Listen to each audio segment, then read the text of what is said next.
Este episodio parece sacado de una película de ciencia ficción. Hablamos de blockchain, de NFTs, del nuevo bio-NFTs y sobre todo del genoma humano y el impacto que tiene el mantener control de nuestro genoma para nuestra salud y sobre todo para nuestro futuro. ¿Qué te pareció, Adolfo? Me pareció de los episodios más increíbles que hemos tenido. La conversación fue con Daniel Uribe, él es CEO de Genobank.io.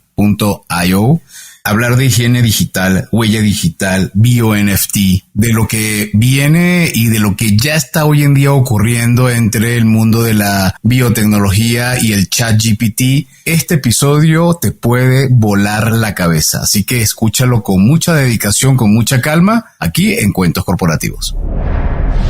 Hola, ¿estás listo para escuchar este cuento? Vas a disfrutar de grandes historias y valientes protagonistas. No pelean con dragones, pero peor aún, se enfrentan al mundo real. Y como todo cuento, este también empieza con un había una vez. ¡Que lo disfrutes! Adolfo, en Cuentos Corporativos ya hemos platicado de muchos temas, ¿no? Como blockchain, NFT y Web 3.0. Pero usados en el tema de salud me parece que nunca los hemos visto, ¿sí? No, Adrián, a ver, yo recuerdo que en algún momento hemos hablado de, como bien lo mencionas, de temas vinculados al blockchain, pero como dices, no hemos tenido la oportunidad de tocar temas de salud. Sí, en el episodio 43 hablamos con Tomás Iglesia sobre el reto de los expedientes médicos. Ese episodio está genial. Si no lo han escuchado, se los invito a que lo coloquen. Y también hemos hablado de blockchain y NFT en diferentes episodios. Y la verdad es que hoy me cuesta trabajo identificar cómo se van a relacionar. Sé que en México ya se están dando algunos cambios, como el que impulsa un expediente médico electrónico que almacena los datos de salud de millones de personas, pero de nuevo, honestamente, el tema de confidencialidad me preocupa. Pues mira, justo hoy vamos a platicar con un emprendedor que ha decidido enfocarse a esta necesidad que se tiene, pues no solo en México, ¿no? En todo el mundo, y que paso a paso está logrando cosas muy interesantes. Iniciemos entonces con nuestras palabras mágicas. Había una vez un joven emprendedor que se cuenta que mediante el uso de nuevas tecnologías puede cambiar al mundo. Estudió ingeniería electrónica en la Universidad Iberoamericana, además de un MBA en el IPADE y diversos cursos de posgrado de emprendimiento, data, blockchain y para de contar. Inicia su carrera profesional en grandes corporativos como Sun Microsystems, Oracle, Ericsson y para el 2015 decide lanzarse con diversos emprendimientos. Daniel Uribe es un emprendedor en serie y CEO y fundador de Genobank.io, una empresa enfocada en pruebas genéticas y de atención médica que preservan la privacidad. Daniel se motivó a comenzar Genobank.io en el año 2017, cuando su hijo fue diagnosticado con un trastorno genético raro. Se alarmó por la falta de seguridad y transparencia en el manejo del ADN de los usuarios en los kits caseros y decidió abordar este problema creando bio-NFTs en el año 2018. Oigan bien la palabra porque después lo vamos a consultar con Daniel. Los bio-NFTs definitivamente es algo que por lo menos nunca había estado antes en mi mente. Su misión con Genova Bank va más allá de crear un negocio sostenible de tecnología legal. Es proporcionar a la humanidad acceso y control sobre su propio ADN mientras interactúa con inteligencia artificial generativa como ChatGPT, Genoverse.io. Además de su trabajo, Daniel disfruta pasar tiempo con su familia, jugar videojuegos, hacer senderismo y tiene una profunda fascinación por la biología y la tecnología blockchain. Y bueno, el potencial sobre todo de proteger la privacidad de los usuarios mientras se explora la revolución genómica mediante redes descentralizadas, que es justo lo que estamos viviendo ahora. Daniel, bienvenido a Cuentos Corporativos, un gusto tenerte con nosotros. Estimado Adrián, estimado Adolfo, a todos en su producción, muchas gracias. Me siento muy honrado de estar aquí con su auditorio. Daniel, el gusto es nuestro y bueno, seguramente hoy vamos a hablar de diferentes elementos que nunca habíamos tenido la oportunidad de tocar directamente en Cuentos Corporativos. Pero vamos a comenzar por la parte tradicional para ir haciendo este warm-up de este episodio. ¿qué nos puedes contar acerca de la vida de Daniel Uribe? Muchísimas gracias. Pues la vida de Daniel Uribe está, gracias a Dios, pues llena de muchas anécdotas. Creo que para el contexto del programa es un poco mi relación con Silicon Valley. Creo que es relevante porque yo desde que estaba en la universidad quise viajar a Silicon Valley para conocer, pues obviamente, el hogar de muchas de las empresas que yo ya admiraba, ¿no? En este caso, por ejemplo, Apple, ¿no? O sea, mi primer computadora en 1984 fue una Apple, la cual se la debo a mi mamá, ¿no? Mi mamá fue la aventurera, y recuerdo inclusive pues una discusión con mi padre, ¿no? Porque pues en 1984, 1985, una Apple IIe, que era la computadora de 64K, pues era muy cara. O sea, era para nosotros una familia de pues digamos de estatus socioeconómico medio, pues era una inversión que valía cerca lo de un coche. Y recuerdo que pues esa exposición a mí me disparó obviamente muchísimas cosas. Entonces, pasado el tiempo, obviamente me refiero a Sun Microsystems, pues las oficinas de Sun Microsystems estaban justo donde están las oficinas primeras de Facebook. Inclusive este anuncio famoso del dedito para arriba, que ya no existe, hoy día es el de Meta, hoy es más como un infinito. Pero detrás de ese anuncio estaba el logo de Sun Microsystems, porque ahí eran sus oficinas y ahí es donde estaba el corporativo de Sun, porque Sun pues significa Stanford University Network, que fue para la empresa que yo eventualmente trabajé al principio, como ustedes hicieron favor de mencionar. Y pues eso me vinculó desde muy temprana edad a Silicon Valley. Ahora, déjenme decirles una anécdota muy, muy sencilla que tiene que ver con el tema cultural. En 2003, yo estaba avanzando afortunadamente rápido en Sun Microsystems, pero la burocracia, digamos, del pensamiento latinoamericano, me decían que para yo llegar al nivel que yo ya tenía en conocimientos, es decir, para yo poder subir de puesto, necesitaban pasar 3 o 4 años.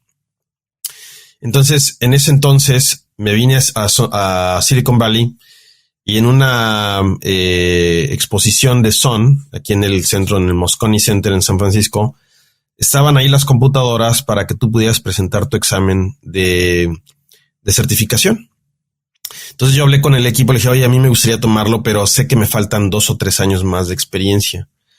Y ellos me contestaron, me dice, ¿eso de dónde lo sacaste? Eso no es cierto.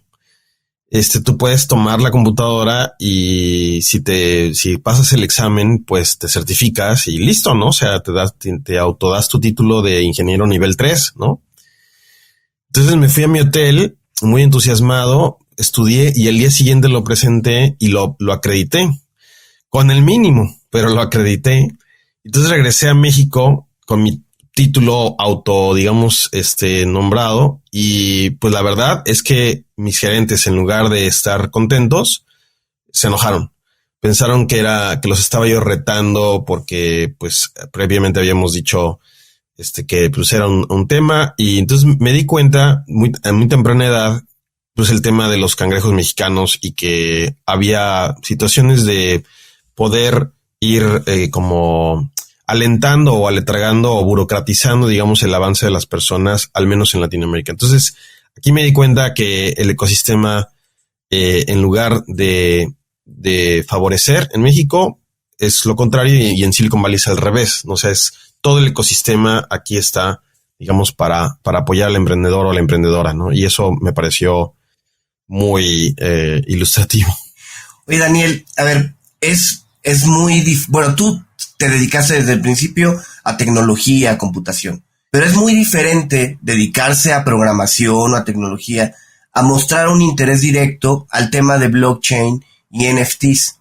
¿En qué momento surge tu interés por este tipo de temas? Muchísimas gracias. Esa anécdota también tiene que ver con Silicon Valley, porque yo seguía viviendo en México, y vine a un programa de aceleración de otro ex IPADE que se llama Miguel Casillas, al cual le mando un abrazo y un afectuoso saludo, porque él tiene un programa que se llama Silicon Valley Links, que su misión es vincular empresarios y empresarias mexicanas o latinoamericanos con Silicon Valley. Entonces trae grupos, lo que se le llaman los Innovatours.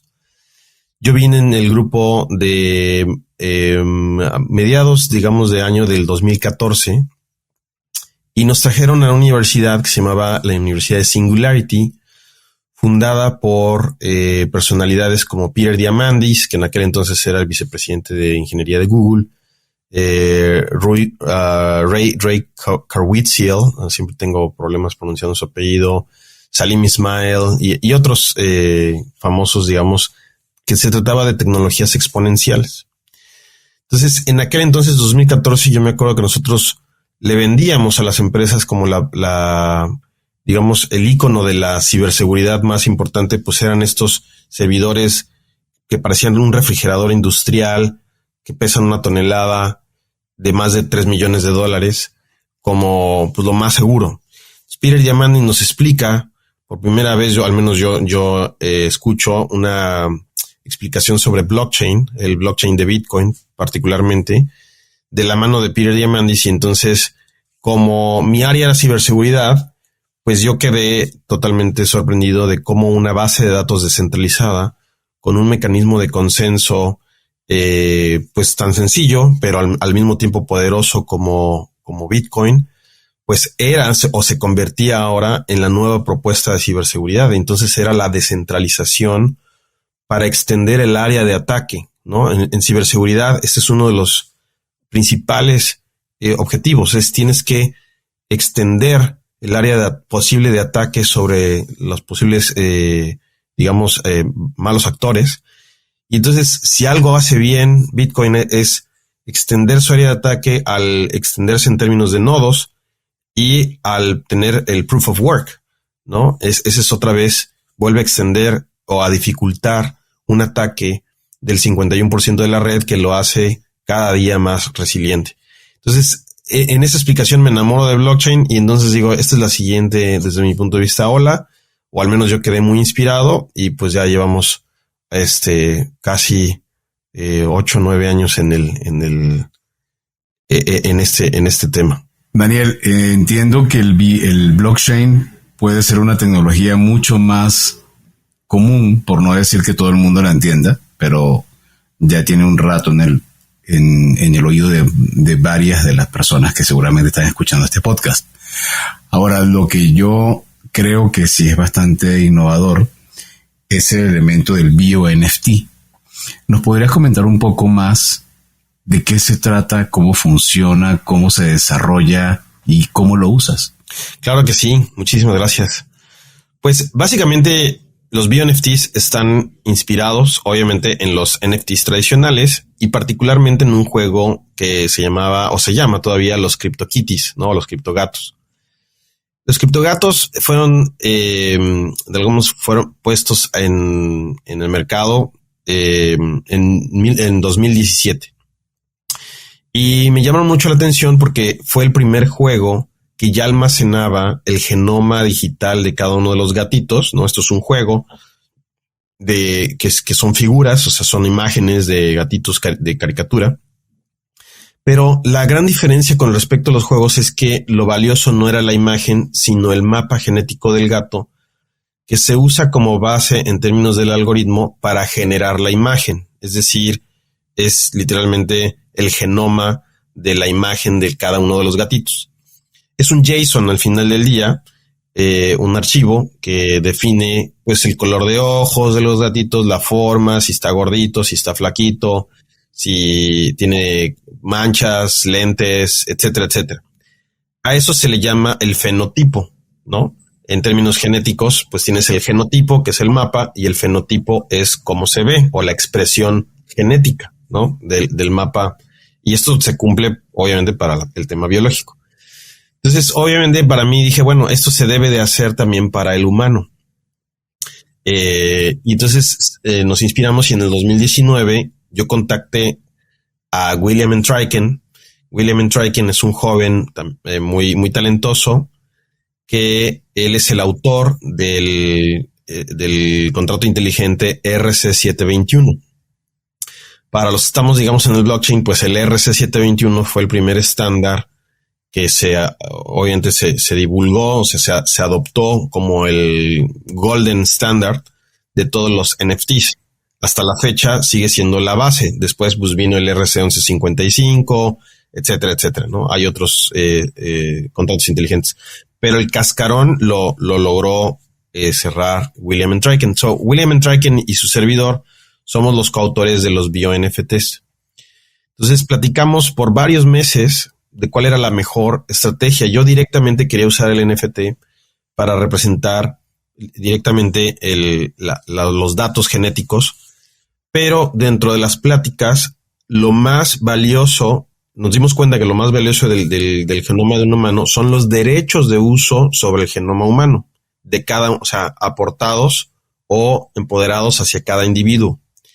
Es decir, los bio-NFTs es más un legal tech o un reg tech que un proyecto de tecnología en sí mismo. A lo que nos referimos es que el NFT es una licencia de uso potencial para investigación o para cualquier ámbito, autorizado por cada uno de los individuos o los dueños de ese genoma, ¿no? Que en este caso, pues obviamente es cada persona. Entonces, en realidad, nos dimos cuenta que lo ideal era guardar o codificar las leyes de privacidad o los derechos de privacidad codificados en el smart contract y utilizar el RC721 como mecanismo para transferirlos o delegarlos. Entonces nació el tema de los permisionarios y los que dan el permiso. Porque al final del día, en una esencia, los bio-NFTs representan consentimiento. Entonces, si yo tengo una bóveda privada donde está mi genoma digital, ¿no? Entonces yo tengo que emitir un bio-NFT a todos los terceros que quieran de alguna forma consultar mi genoma digital a base de dar un consentimiento pues informado y además criptográfico ahora. Eso es en esencia un bio-NFT y está descentralizado. Oye, a ver, nada más para entender. Entonces, ¿en el bio-NFT está mi información genética o es, por decirlo de alguna manera práctica, es una llave para acceder a la información genética? No, yo creo que es mucho más parecido, Adrián, a lo segundo. Lo que tú mencionaste es una llave que no nada más da acceso a la bóveda donde están almacenados mis datos digitales, que ahorita en este diseño, en esta edición de Genobank, está digamos, en almacenamiento tradicional. Le llamamos almacenamiento tradicional a Amazon, ¿no? Está en la nube. Bueno, puede estar en mi computadora, puede estar donde sea. La verdad, nosotros no somos agnósticos en ese sentido. Pero sí tiene que estar en línea, ¿no? Sí tiene que estar disponible. Y entonces es una llave, pero además tiene condiciones, por ejemplo, de expiración. O sea, vence. El bio-NFT vence, es revocable, ¿no? Y además tiene una funcionalidad donde el custodio de mis datos, una vez que yo revoco el consent, que yo revoco el consent token, que es el bio-NFT, me tiene que dar un acknowledge o un recibo de que ya borró mis datos también, porque los bio-NFTs están basados en la ley de privacidad GDPR o la GDPR europea. Y entonces son 4 los derechos que te tiene que dar, que es el derecho obviamente, a gobernar tus datos, es decir, el derecho al consentimiento, el derecho a la portabilidad, o sea, tú tienes que tener derecho a llevarte tus datos a cualquier plataforma. Tienes derecho al olvido, que es el derecho a que las personas borren tus datos. Nosotros le llamamos higiene digital. Y tienes derecho también a revocar el uso para procesos automatizados. Y procesos automatizados en términos de la ley de GDPR, pues es el AI o la inteligencia artificial. Entonces, no nada más el hecho de que alguien pueda almacenar tus datos genéticos para para investigación, les da derecho automático a utilizarlo para entrenar una inteligencia artificial con ellos. Tienen que tener un apartado particular donde tú estás optando por esta solución. Entonces, es básicamente llevar la transparencia de los permisos de datos personales y particularmente genómicos a la blockchain. Entonces, ¿qué puedo hacer con los datos de los terceros? Tengo que ir a consultar el BioNFT y entonces esos a los derechos a los que yo. Wow, increíble. Yo hace, calculo que fue, no sé, digamos 6 meses, me hice una prueba genética de esas que te envían un hisopo, tomas una muestra de saliva y lo envías a un laboratorio en alguna parte de Estados Unidos, pero no recuerdo que me llegara una cláusula de BioNFT, que ahora que lo comentas, yo hoy en día sería feliz de que yo pudiera decirle a este equipo que lo hizo, por favor, ya tengo la información, qué padre, ahora borra mis datos. Eso es un poco lo que están planteando ahora con Genoma Lab. Sí, es correcto. O sea, aquí se voltea un poquito la mesa de control, digámoslo así. O sea, hoy el sistema es, como tú bien lo ilustras, es yo doy mi muestra a una empresa. Normalmente esta empresa inclusive ni siquiera es el laboratorio. Entonces terceriza el procesamiento de tu muestra hacia un tercero. Ese es el laboratorio que sí tiene todas las certificaciones y toda la seguridad, pero el cliente de ese laboratorio no eres tú, pues es la empresa a la que tú contratas. Entonces el laboratorio le entrega los datos o tus datos a esta empresa. Esta empresa, la verdad es que hoy día la versión es que usa tus datos como una diferencia competitiva. Es decir, tus datos los usa para, pues digamos, como su mina, ¿no? Es su mina de oro. Y entonces tus datos se convierten en su ventaja competitiva ante sus otros competidores, porque los otros dicen, oye, yo tengo, por ejemplo, Adolfo y los demás no. Y entonces eso en términos genómicos es muy valioso porque cada mapa de cada ser humano es obviamente muy, muy valioso porque nuestras variantes genéticas son únicas y son alrededor de 5 millones. Entonces cada individuo tiene alrededor de 5 millones de variantes únicas.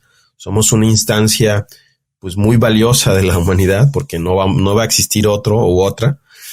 Y entonces para la ciencia eso es muy relevante. Entonces esta información, si algo no tiene hoy día, es transparencia, porque como justo tú lo indicaste, en el momento que tú diste tu saliva o tu swab bucal, pues el usuario desaparece del mapa.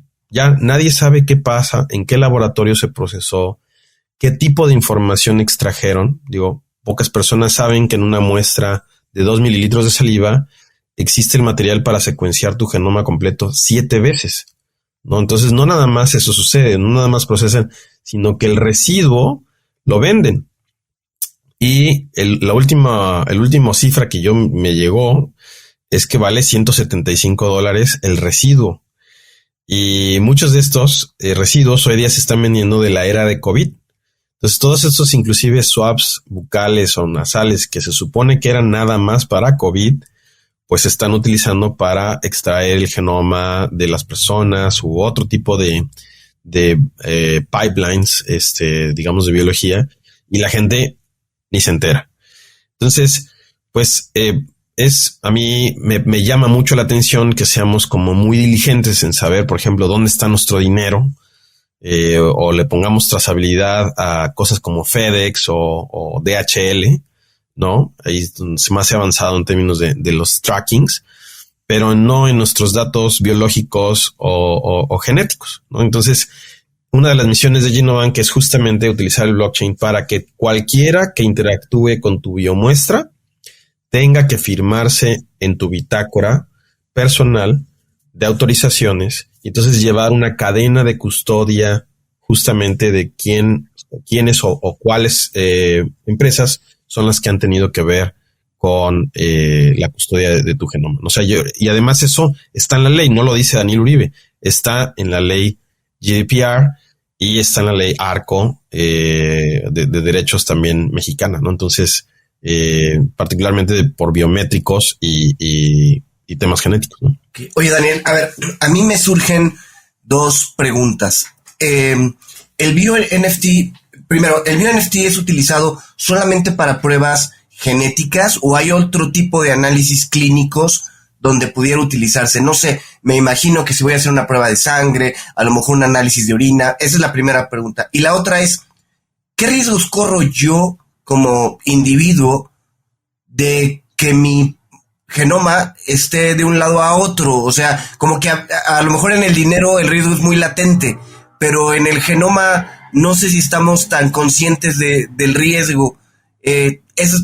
Perdón por las dos preguntas de golpe, pero no. A ver, adelante. Muchísimas gracias. O sea, la primera pregunta tiene que ver un poco con la inclusión. Los bio-NFTs están generalizados hacia cualquier biomuestra. Es decir, en realidad protegemos o intentamos proteger todos los datos que se derivan de una biomuestra. Entonces puede ser, como tú dices, una química sanguínea de 39 elementos, la que nos sacamos en cualquier estudio clínico, ¿no? De los típicos. No importa. Deberíamos también de protegerlos porque también muchas personas desconocen que, por ejemplo, si tú te sacas solamente un perfil de lípidos, perfil de lípidos podría ser una prueba considerada pequeña, ¿no? Con 7, 8 biomarcadores.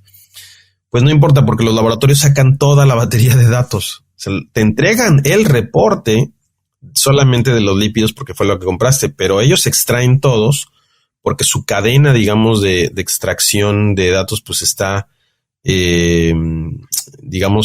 eficientada o es eficiente, digamos, sacando pues el total, ¿no? Entonces, ese es algo que se conozca. Entonces, nosotros protegemos biomuestras y los datos que derivan de ellas pues, lo consideramos como metadata. Entonces, esa también está protegida, o al menos es la intención por el bio-NFT.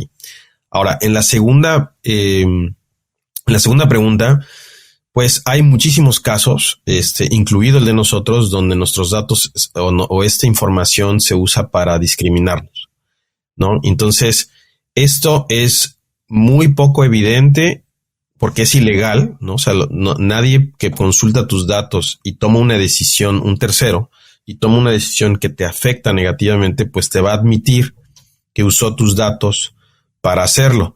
Pero hay literalmente miles de casos.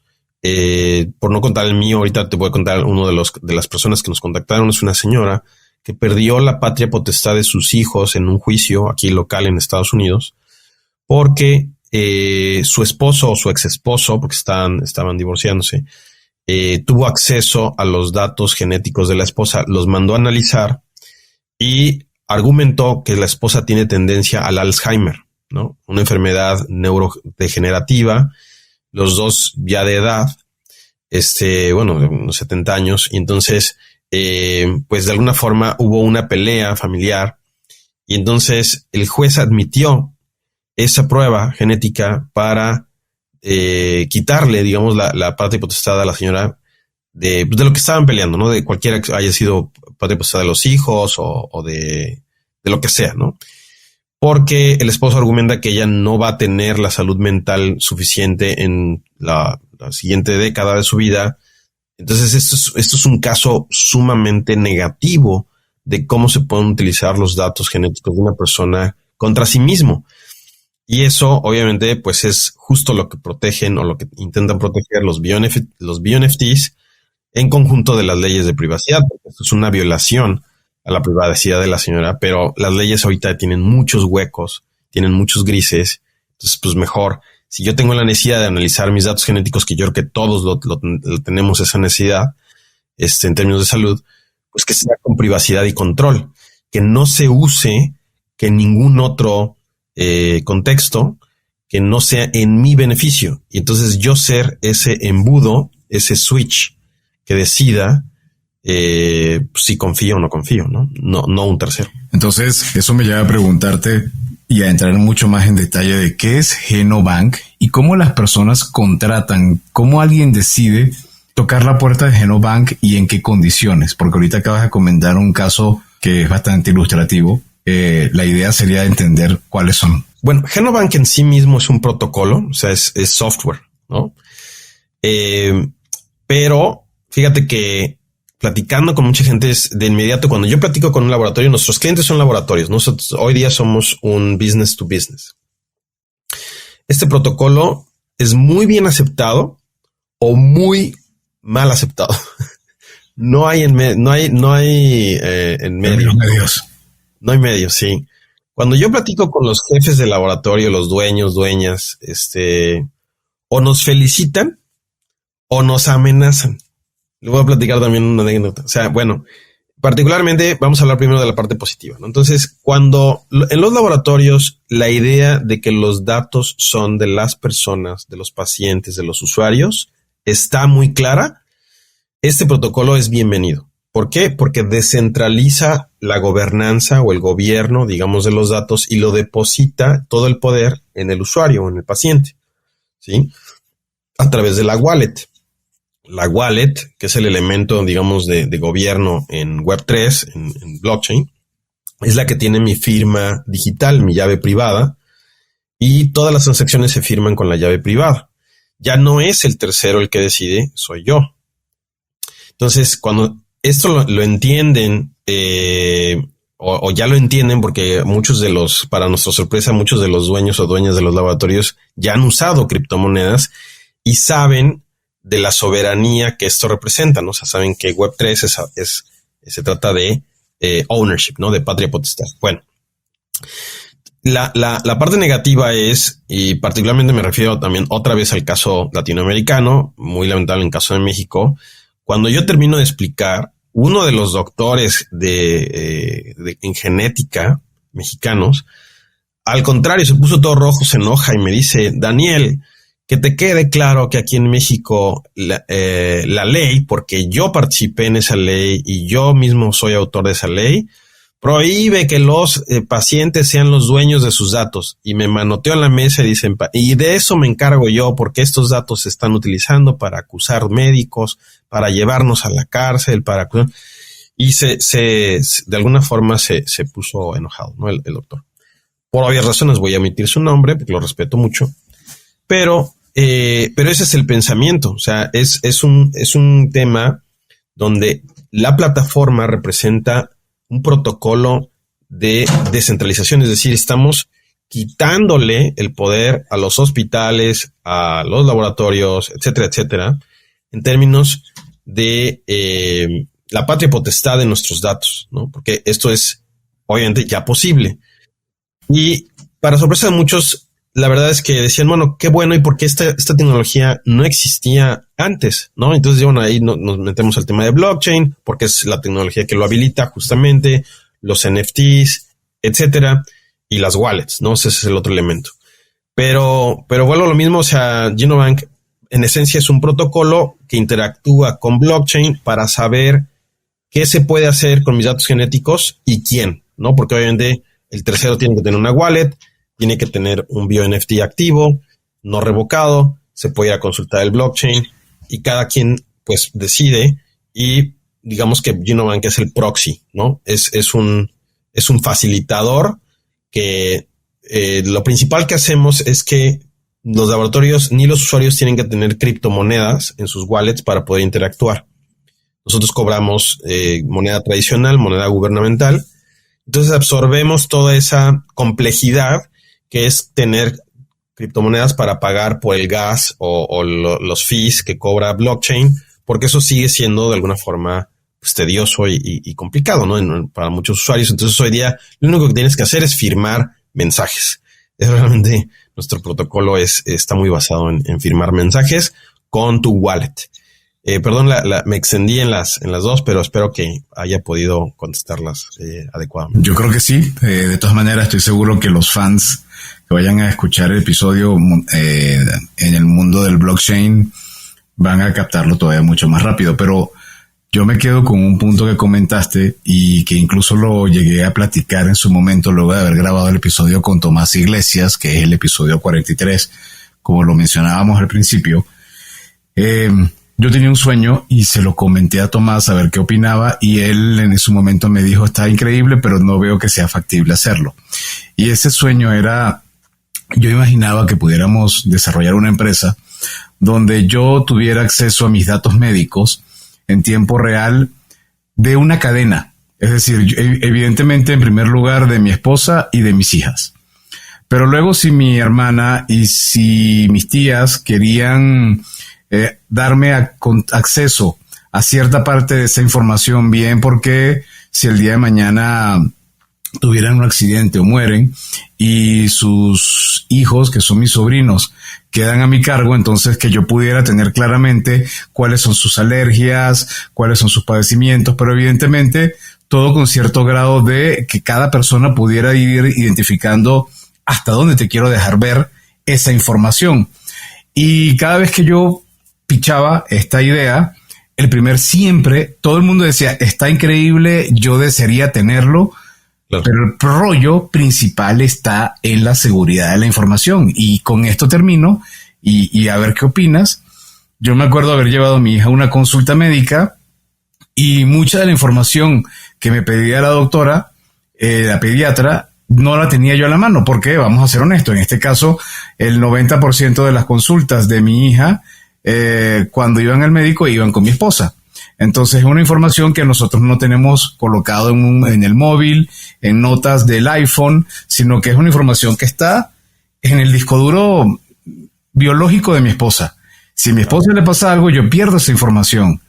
Estaría genial que con estos bio-NFTs toda esa información se pudiera de alguna forma, yo pudiera tomar la decisión de cómo compartirlo. Perdón ahora de que yo me extiendo con algo que no es una pregunta, sino más bien es como una especie de reflexión. Al contrario, es esencial lo que tú estás diciendo. Y fíjate que, o sea, hay fuerzas que se resisten, una representada, digamos, por esta anécdota con el doctor. Porque fíjate que el tema de datos, a ver, déjame partirlo. Los datos genéticos de uno no son datos médicos, afortunadamente, en términos esenciales, son datos biológicos, ¿no? Alguna vez también en un foro muy parecido a este, una doctora también me peleó esto, ¿no? Le dije, doctora, a ver, con mucho respeto, por favor, vámonos a la taxonomía de las ciencias. La genética no es parte de la medicina. Y entonces ella se enojó y me dijo, claro que sí. Le dije, por favor, inclusive en Wikipedia está. La genética es parte de la biología. Ahora, que la genética se vincule con un expediente clínico lo hace la genómica clínica, ¿no? Porque hay genómica no clínica. Por ejemplo, si yo me saco mi mapa de ancestría y tengo mi mapa de ancestros, pues no tiene absolutamente nada que ver con el caso o el contexto médico. Ahora bien, si yo busco en mis genes, obviamente el tema mendeliano, ¿no? O sea, son afectaciones en mi fenotipo y esto me produce una patología, entonces necesito ir a un consultor genético, necesito ir a un clínico, a una persona que tiene medicina genética como conocimiento, y entonces usa este dataset, mi genoma, como el input o la entrada principal, y entonces ahí sí se convierte en tema médico. Entonces solamente en este contexto la genética es, digamos, de índole médico. Ahora bien, ¿qué pasa cuando entramos al tema del expediente clínico? Sí es muy complicado, porque en muchos países está considerado como propiedad intelectual del médico o de la médico, ¿no? Entonces, porque son notas, ¿no? Que pues van, o sea, es material que normalmente inclusive escribe el doctor o dicta el doctor o la doctora, y entonces se va, obviamente, entonces es la interpretación de ese experto en salud de tu cuerpo o de tu fenotipo, ¿no? De lo que te está sucediendo.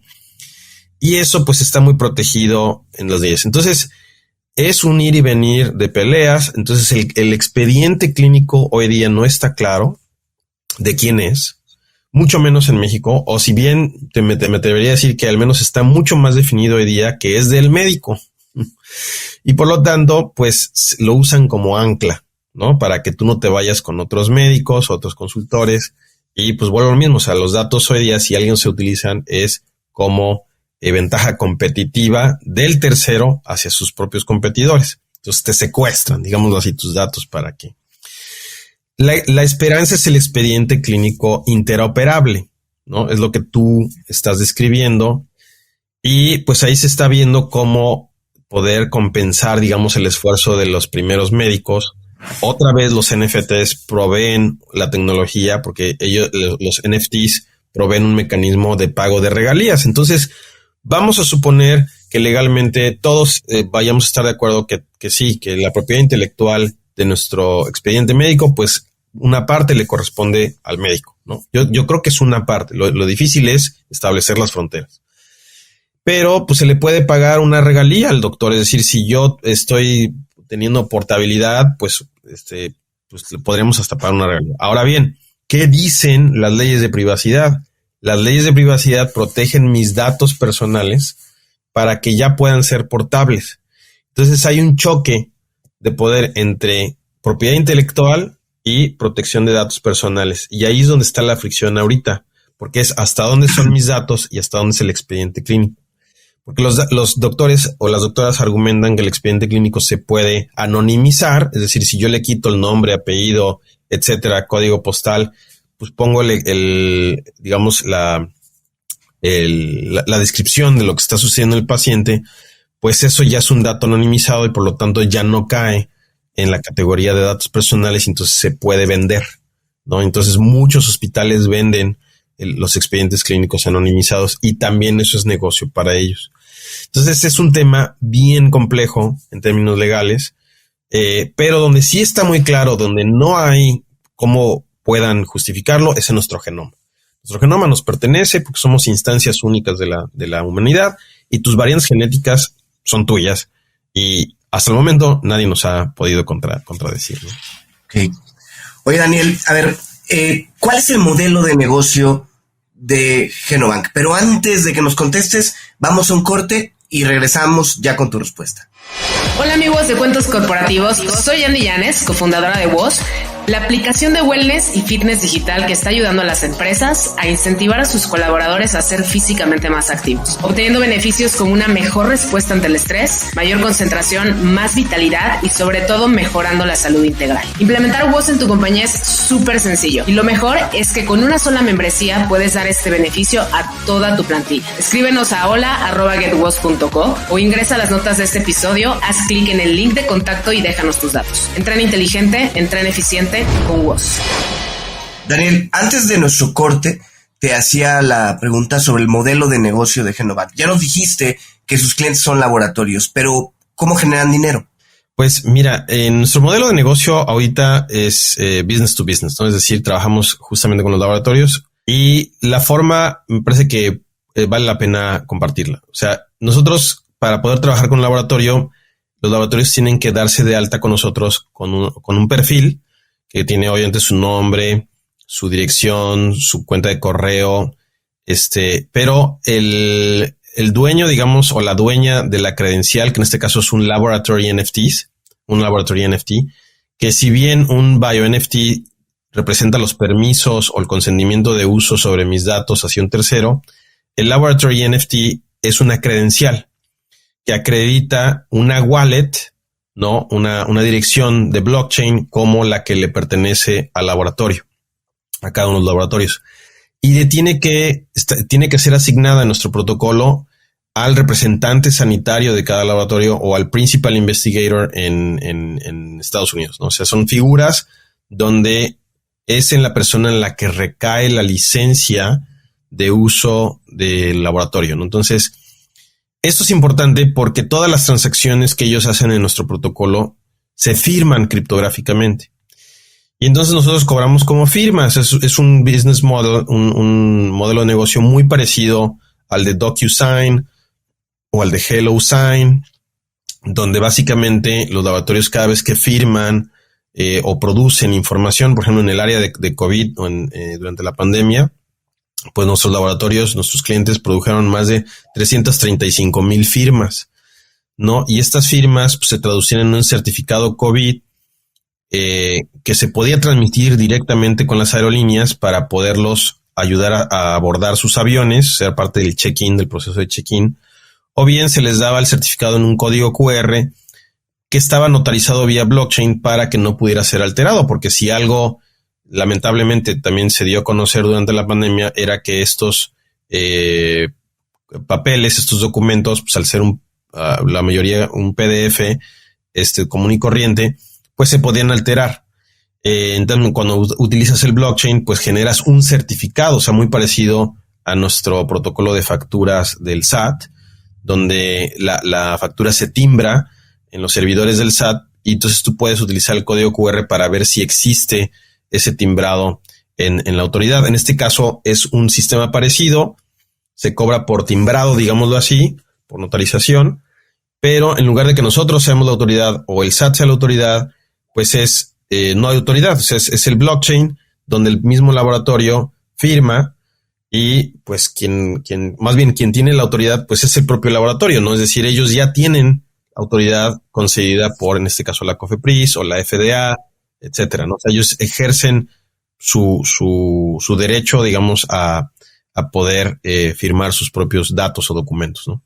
Entonces, básicamente cobramos un poco menos de $1 por firma y ese es nuestro modelo de negocio. Al final del día, al final de mes se hace un recuento y curioso porque ellos ni siquiera nos tienen que pedir a nosotros. Nosotros les enseñamos a consultar el blockchain y ellos mismos pueden sacar sus propias firmas y sus propias transacciones y pagarnos. Es decir, bueno, o sea, obviamente lo hacemos de una factura, pero es todo muy transparente. O sea, nosotros no podríamos cobrarles ni de más ni de menos porque todo está notarizado en un blockchain público. Está increíble, Daniel. Yo siento que estamos hablando, no sé si recuerdan la película Gattaca, me parece claro, que es algo así. Siento que estamos en ese mundo. ¿Cuánto tiempo tiene Genobank operando? ¿Y cuál ha sido durante este tiempo de operación su mayor logro? Muchas gracias. A ver, nosotros nacimos en el 2018 como concepto, o sea, como wallet genética, pero lanzamos en el 2021, justo durante la pandemia, ya mucho más en forma. Creo que nuestro mayor logro hoy día, o sea, uno ha sido, digamos, en términos de número de transacciones, nuestro tema COVID. Nosotros logramos, pues, convencer a una aerolínea para que se conectara directamente con nuestro protocolo. Esto fue inédito en el mundo. Entonces fuimos el primer protocolo que logró que un laboratorio directamente hiciera una attestation, ¿no? Una notarización sobre la salud de un paciente y que este dato se consumiera directamente por la aerolínea sin pasar por el paciente, respetando su privacidad. Es decir, a través de pruebas criptográficas, nosotros podíamos enviar o poner a las órdenes de la aerolínea una notarización de simplemente si el laboratorio acreditaba o no que el paciente estaba en condiciones de viajar, dependiendo del protocolo que estuviera en ese momento, ¿no? Por ejemplo, que era una prueba que tuviera menos de 72 horas, que tuviera una prueba negativa de COVID, etcétera. Y lo único que necesitábamos era pasarle a la aerolínea el apellido, el número de reservación y la bandera de si puede volar o no puede volar. Esto lo logró admitir una aerolínea. Ya no lo pudimos poner en producción porque, bueno, afortunadamente en ese momento la pandemia se declaró como extinta, ¿no? O sea, que ya no se necesitaba la prueba para poder viajar, sobre todo a los Estados Unidos. Entonces, pero este protocolo existe. Entonces fue uno de los creo que de los grandes logros. El segundo es nuestra bóveda familiar, que está muy alineada a lo que tú comentabas, Adolfo.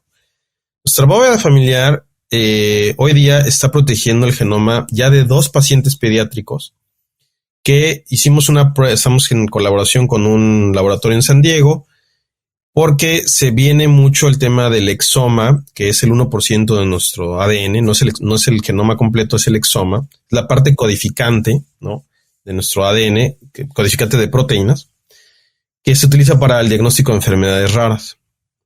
Entonces hoy día ya tenemos 2 bóvedas familiares donde los padres son los custodios, son los gobernantes, digamos, de esa bóveda, y abren de manera explícita la bóveda hacia sus expertos clínicos, ¿no? O sea, hacia los pediatras. Y esto ya está funcionando, pero aquí la gran diferencia es que los padres, la familia, es el dueño de los datasets porque además están los datos de papá, de mamá y del hijo. Se conoce como un estudio de trío, en trío genético, donde se estudia obviamente las variantes genéticas. Entonces yo creo que esos dos son nuestros íconos de éxito. Y bueno, también quizá que hemos sido publicados por la revista del British Blockchain Association. Nuestro caso de BioNFTs está revisado por pares. Es el único BioNFT o NFT en temas de ciencias que ha sido revisado por pares. Y no nada más nos revisaron, sino que nos premiaron. Entonces ganamos, de hecho aquí lo tengo con mucho orgullo, el premio que nos dio la revista, por el mejor uso de blockchain para ciencias de la vida. Y esto es un premio pues a nivel internacional, con mucho orgullo, digamos, como mexicano, como latino lo digo. Y pues somos los únicos por el momento que tenemos esta distinción, ¿no? Felicitaciones. Oye, Daniel, a ver, para mí toda esta conversación ha sido hablar del futuro. Y hacerte esta pregunta me genera la mayor curiosidad, porque no sé qué tengas en mente. A ver, ¿cómo ves a Genobank en 5 años? O sea, lo que estamos hablando ahorita a mí me suena 5 años más adelante, pero ¿tú cómo lo ves? No, pues es una muy buena pregunta. A ver, nosotros soñamos con darle a cada quien el derecho o el acceso a que tenga su Jarvis, ¿no? Me refiero a Jarvis, esta inteligencia artificial que tiene Iron Man, ¿no? Para temas médicos. Es decir, porque lo que todos estamos tratando de construir en este ecosistema es lo que se le conoce como el gemelo digital, ¿no? El digital twin. Entonces, la gran mayoría del ecosistema tiene el sueño, me refiero a las empresas, que el digital twin les va a pertenecer a ellos, ¿no? Y que va a poder explotar los datos en Genobank es al revés. Es decir, oye, el digital twin primero me pertenece a mí, o sea, es mi digital twin, protegido por NFTs, ojalá bio-NFTs. Y lo segundo es que además yo le puedo dar utilidad conectándolo con inteligencia artificial con privacidad, que esto es obviamente protegiéndolo con un firewall, ¿no? De ciberseguridad, para que yo también pueda elegir si quiero que estos inteligencias artificiales utilicen mis datos para entrenarse o no. Simplemente, por ejemplo, el caso de Genoverse hoy día es que yo puedo entablar un diálogo con ChatGPT, ¿no? Yo, por ejemplo, le pregunto, oye, ¿cuál es mi riesgo de desarrollar enfermedades cardiovasculares? Entonces, ChatGPT lo que hace es que me ayuda a saber la lista de regiones que debo de consultar en mi ADN. O sea, primero te contesta, oye, yo no soy médico, ¿no? Pero si tuvieras tu mapa genético, estas son las áreas que deberías de consultar.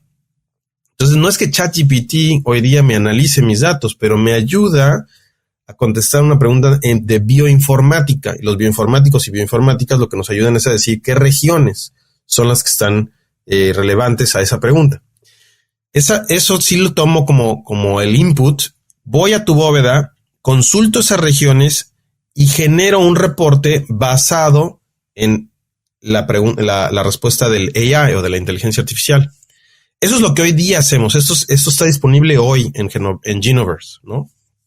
Ahora, en 5 años, sí yo ya lo veo integrado a tu expediente clínico. Sí, yo ya lo veo con mucho más información disponible porque hoy está limitada. Recordemos, toda la información muy, muy curada o muy filtrada está en posesión de particulares hoy día. Yo veo esto mucho más abierto en 5 años.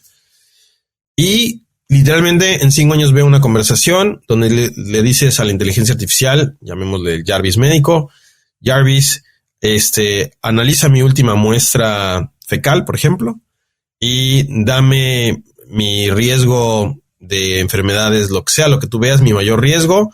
Y si lo crees necesario, ábreme una consulta con el especialista en el lugar del mundo donde esté, que me pueda ayudar, ¿no?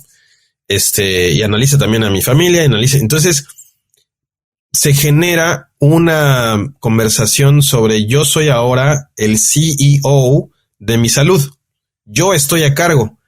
Y yo contrato a través de la red y del conocimiento a la mejor o al mejor consultor de salud ya a nivel global, porque ya si esto es interoperable, pues ya no necesito estar supeditado a las leyes mexicanas, ya no necesito estar supeditado a las leyes gringas.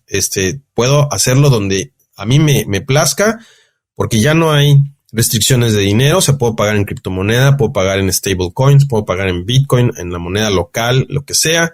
Ya no hay restricciones geográficas, ya no hay restricciones de idioma, porque pues, ChatGPT o la inteligencia me puede ayudar a traducir. Los datos son míos y yo puedo participar a nivel global donde mejor me convenga. O sea que casi puedo decirle, ¿te imaginas en 5 años que yo toque mi botón de Apple y le diga, hey Siri, dime las probabilidades de que tenga Alzheimer en los próximos X? Sí, y mejor aún, pues que, o sea, haya indicadores de cómo reducir las posibilidades, ¿no? Es decir, si tú, por ejemplo, te dicen, oye, es que en tu muestra fecal, pues hay, no sé, un excedente de azúcar, ¿no? Vamos a ponerlo así. Entonces, si tú reduces la ingesta de azúcar o de carbohidratos, pues tus posibilidades o tus riesgos van a bajar. Y entonces los indicadores, los que tienes que ver es que baje el riesgo. Y esto inclusive hable otra sesión, si me lo permiten, que se llama las aseguradoras descentralizadas algorítmicas. Wow. Van a existir. Es una aseguradora que es algorítmica, es decir, que va a ser gobernada por un AI, donde tú vas a poder libremente someter tus datos a que de alguna forma te valorice en términos del riesgo que representas para la DAO, ¿no? O la network, de pacientes. Y si tú te cuidas en un determinado threshold, pues vas a ser admitido a ese umbral de riesgo. Y mientras te mantengas ahí y te mantengas en un peso, etcétera, etcétera, todos tus biomarcadores, pues vas a poderte asegurar junto con el resto. Y tu propia administración de tu salud te va a premiar o te va a castigar en términos de cuánto tienes que pagar. Esto me parece que también va a ser un gran adelanto, ¿no? Para todos. Daniel, pero entonces vuelvo a lo que hace rato yo mencionaba a nivel de ejemplo, pero ahora con lo que estás diciendo hasta me da miedo, porque la película Gattaca es un futuro donde con base a tu exponente genético, sí, eres apto para que estés en diferentes puestos, para que estés en diferentes situaciones o no.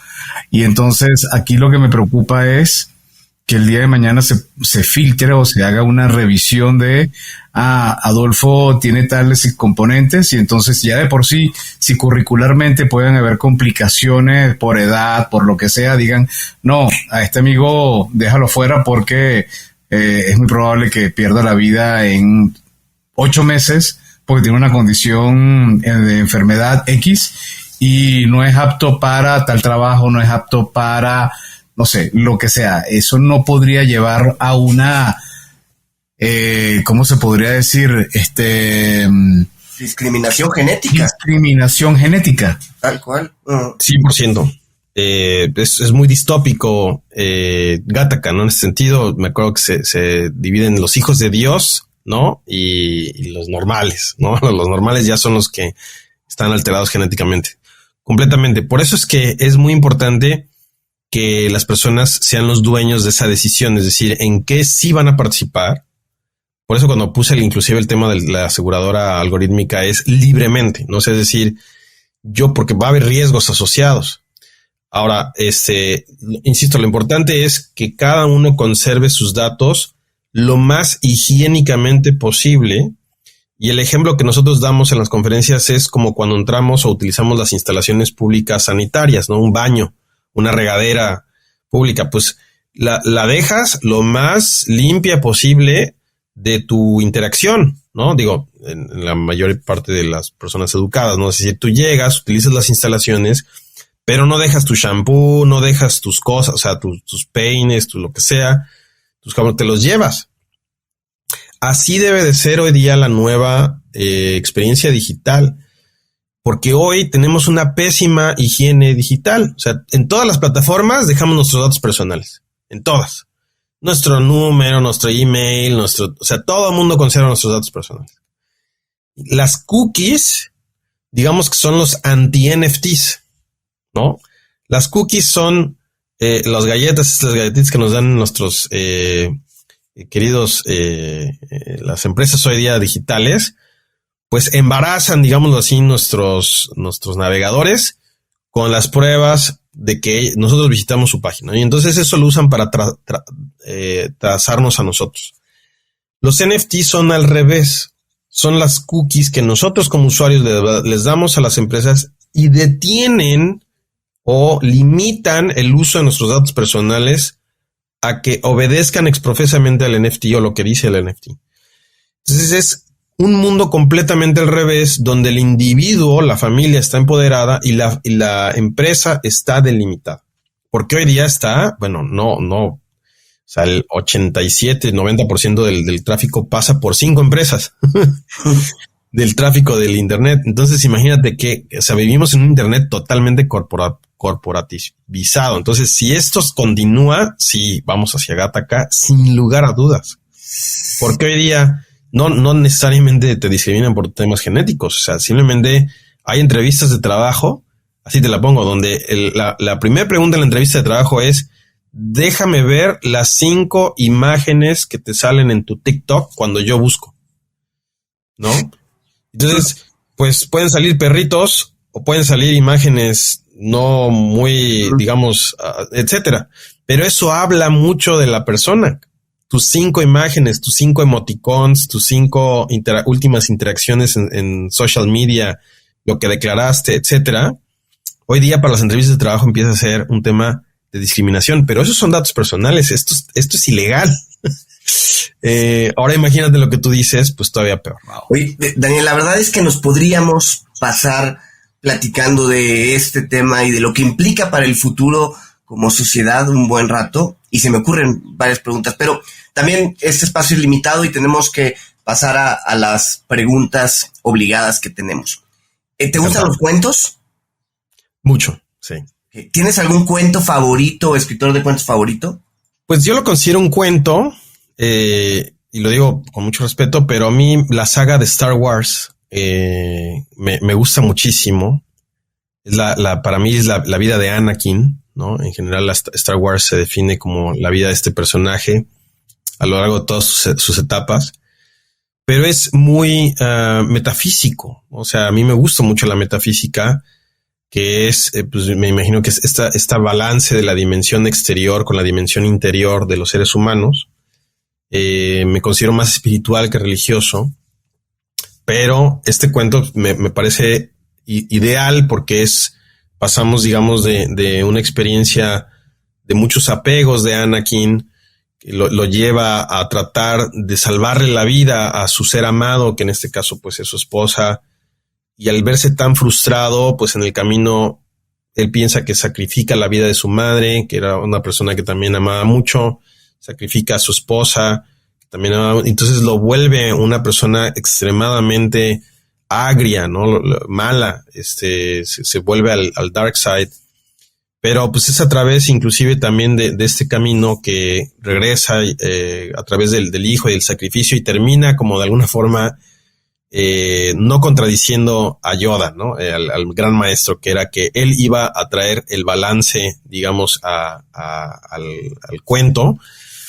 Un balance que cuesta muchísimas vidas después de todo, pero él mismo logra reivindicarse al sacrificarse y combatir al emperador, ¿no?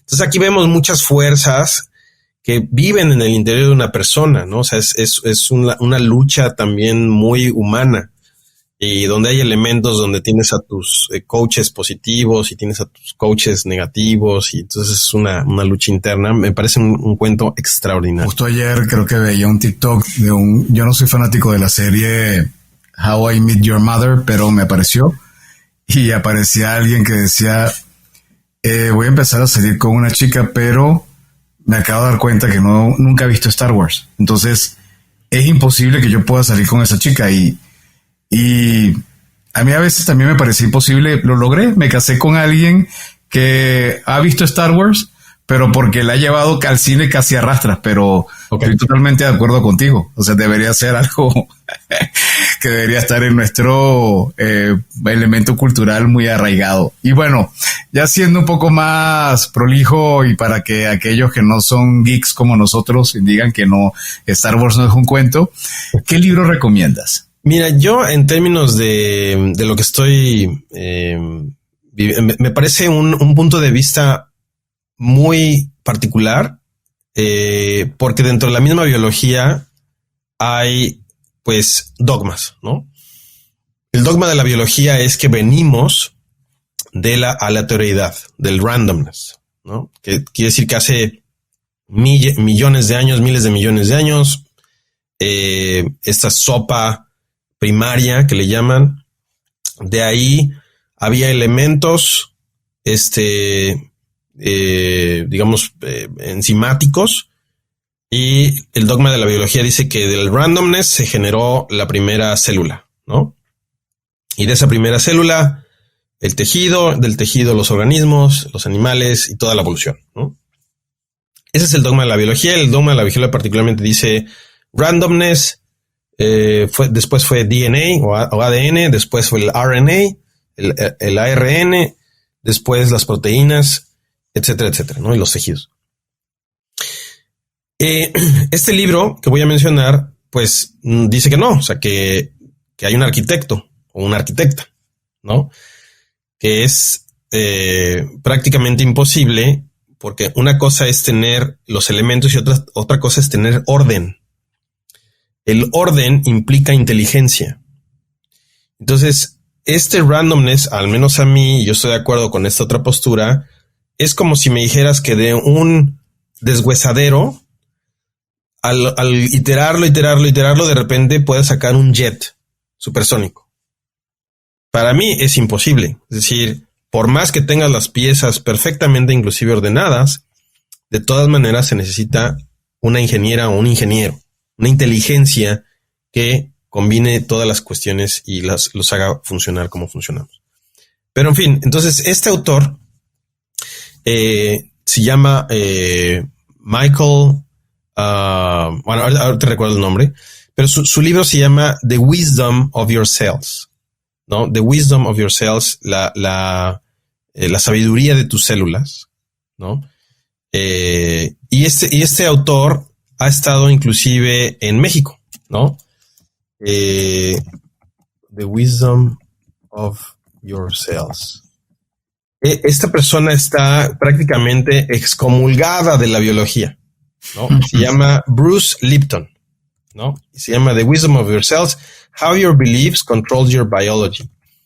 Nada más y nada menos, este hombre lo que dice es que tú puedes inclusive modificar tu epigenética en función de tus propias creencias. Él dice, percepción es el alimento de lo que tú sucedes. Es decir, te pareces a lo que te sucede, digámoslo así en términos de biología, aunque la frase es me parece que de Hermann Hesse.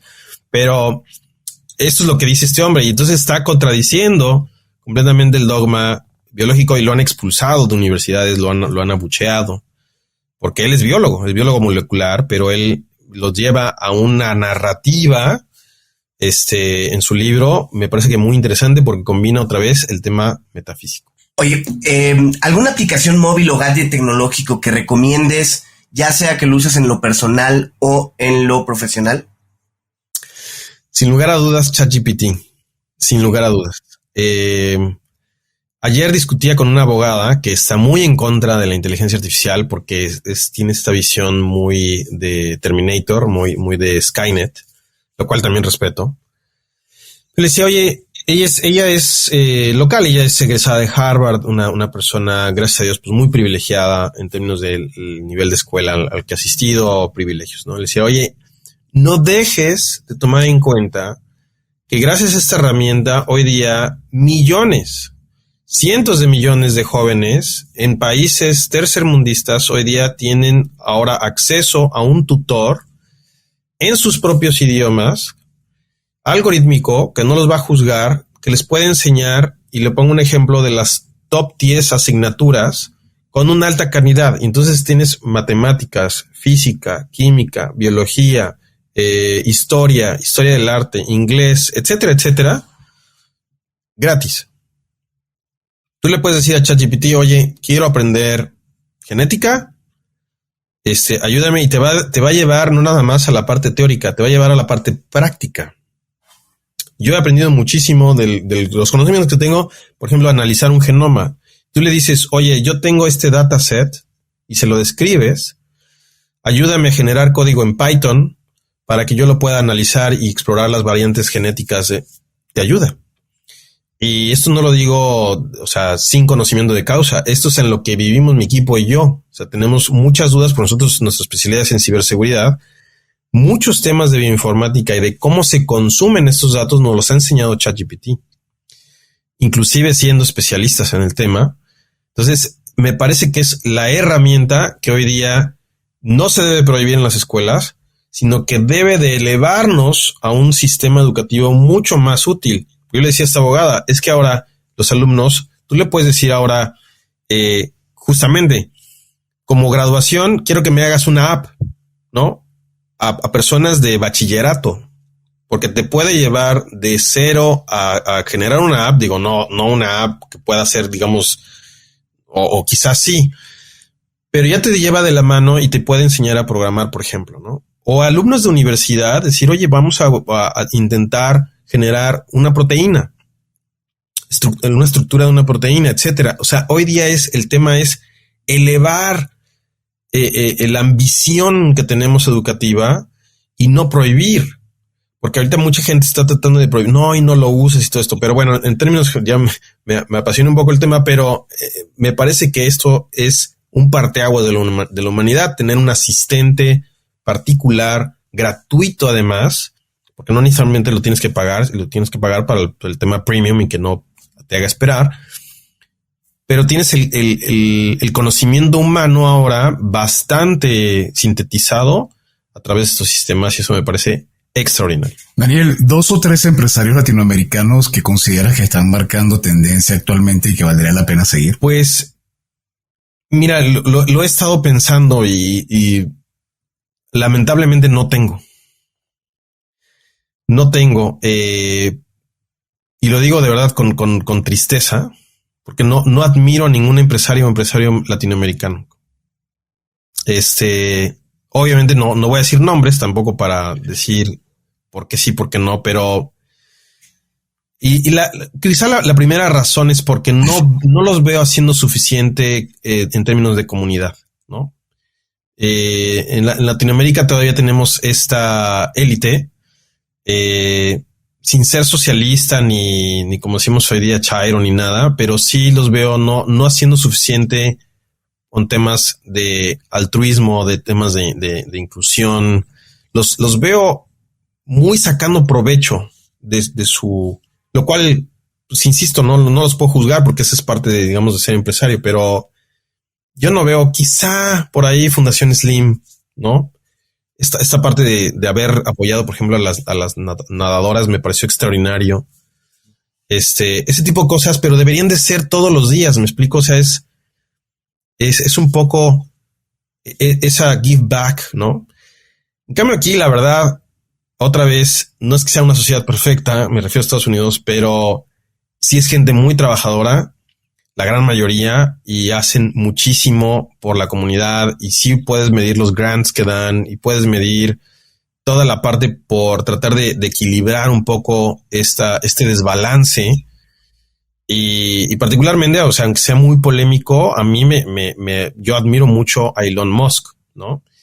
Su personalidad puede ser muy criticable, pero el hecho de lo que él aporta en impuestos, lo que él aporta en trabajo, lo que él aporta inclusive a nuestro país ahora con esta Gigafactory en Nuevo León, haber aguantado, digamos, todas los desazones, ¿no? De nuestro gobierno federal, que trató de impedirlo inclusive, etcétera, etcétera, a mí me llevan a decir, mira, es que ese es el tipo de emprendimientos que necesitamos, ¿no?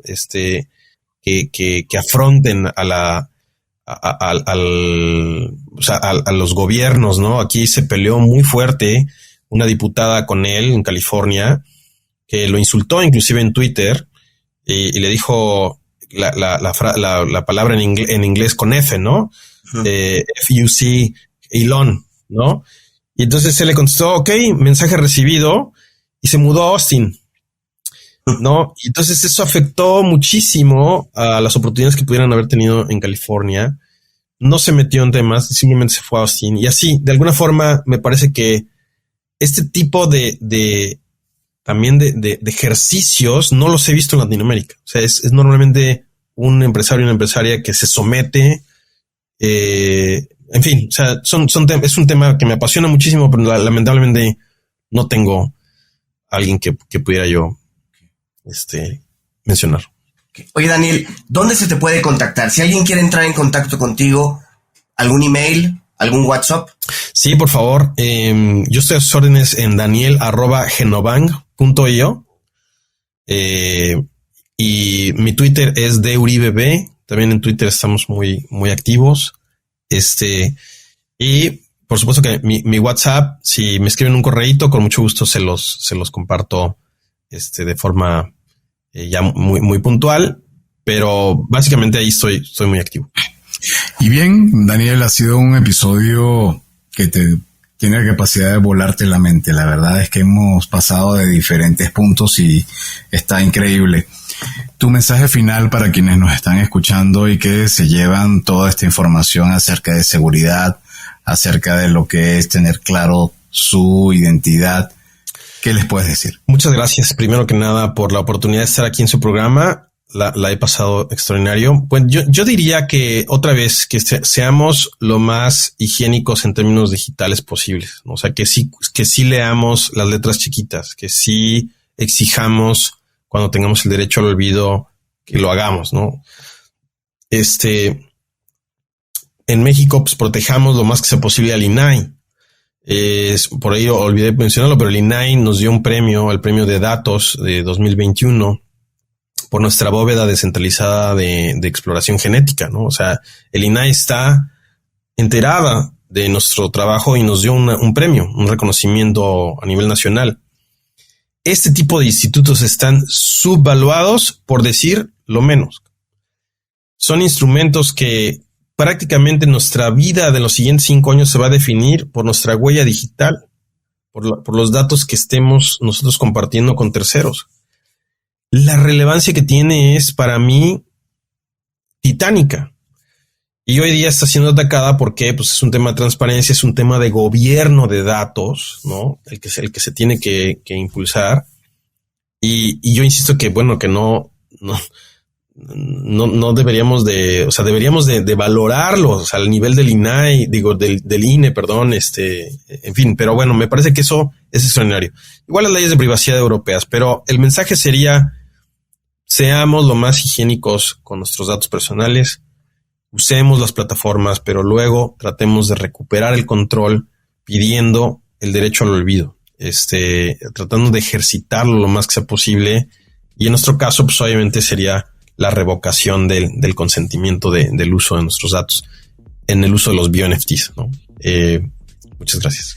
Gracias, Daniel. La verdad es que para nosotros ha sido pues, literalmente una cátedra, ¿no? En relación a lo que viene, que podría sonar a ciencia ficción, pero ya se está dando en el mundo.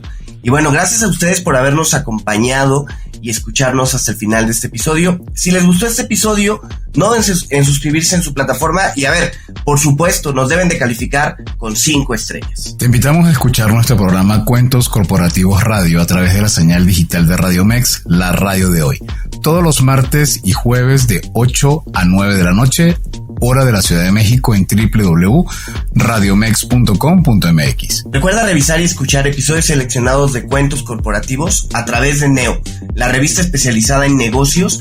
Nos encontrarás en www.revistaneo.com. Y por supuesto, síguenos en nuestras redes sociales e inscríbete en nuestro newsletter semanal. Y bien, como siempre decimos, las empresas, sin importar su origen, razón de ser o tamaño, tienen todas algo en común: están hechas por humanos. Y mientras más humanos tienen, más genoma, pero también más historias que contar. Y todo cuento empieza con un había una vez. Nos escuchamos en el próximo capítulo. Daniel, muchas gracias. Gracias a ustedes, un abrazo. Gracias por habernos acompañado en esta historia. Esperamos que te haya gustado y que te inspire para combatir los dragones que enfrentas en tu aventura emprendedora.